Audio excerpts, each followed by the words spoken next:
गंगा नदी के किनारे एक तपस्वियों का आश्रम था। वहाँ याज्ञवल्क्य नाम के मुनि रहते थे।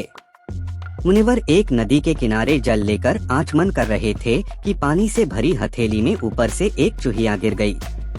उस चूहिया को आकाश में बाज लिए जा रहा था। उसके पंजे से छूटकर वह नीचे गिर गई।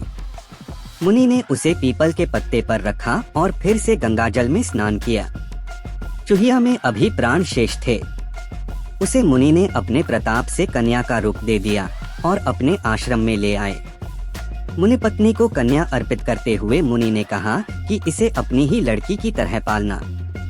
उनके अपनी कोई संतान नहीं थी, इसलिए मुनि पत्नी ने उसका लालन पालन बड़े प्रेम से किया। 12 वर्ष तक वह उनके आश्रम में पलती रही।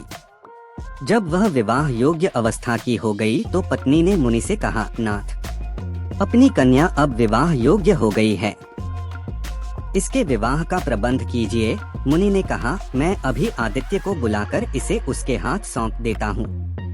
यदि इसे स्वीकार होगा तो उसके साथ विवाह कर लेगी, अन्यथा नहीं। मुनि ने यह त्रिलोक का प्रकाश देने वाला सूर्य प्रतिरूप से स्वीकार है। पुत्री ने उत्तर दिया, तात, यह तो आग जैसा गर्म है, मुझे स्वीकार नहीं। इससे अच्छा कोई वर बुलाइए। मुनि ने सूर्य से पूछा कि वह अपने से अच्छा कोई वर बतलाए। सूर्य ने कहा, मुझसे अच्छे मेघ हैं, जो मुझे ढककर छिपा लेते हैं। मुनि ने मेघ को बुलाकर पूछा, क्या यह तुझे स्वीकार है? कन्या ने कहा, यह तो बहुत काला है, इससे भी अच्छे किसी वर को बुलाओ। मुनि ने मेघ से भी पूछा कि उससे अच्छा कौन है? मेघ ने कहा, हमसे अच्छी वायु है, जो हमें उड़ाकर दिशा दिशाओं में ले जाती है। मुनि ने वायु को बुलाया और कन्या से स्वीकृति पूछी।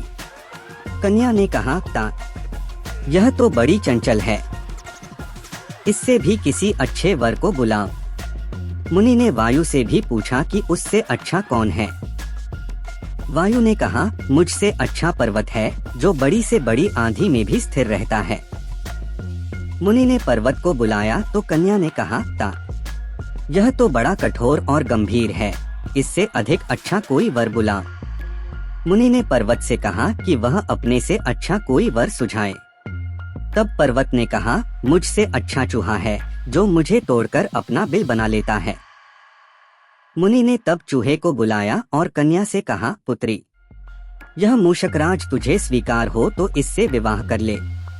मुनिकन्या ने मूषकराज को बड़े ध्यान से देखा। उसके साथ उसे विलक्षण अपनापन अनुभव हो रहा था।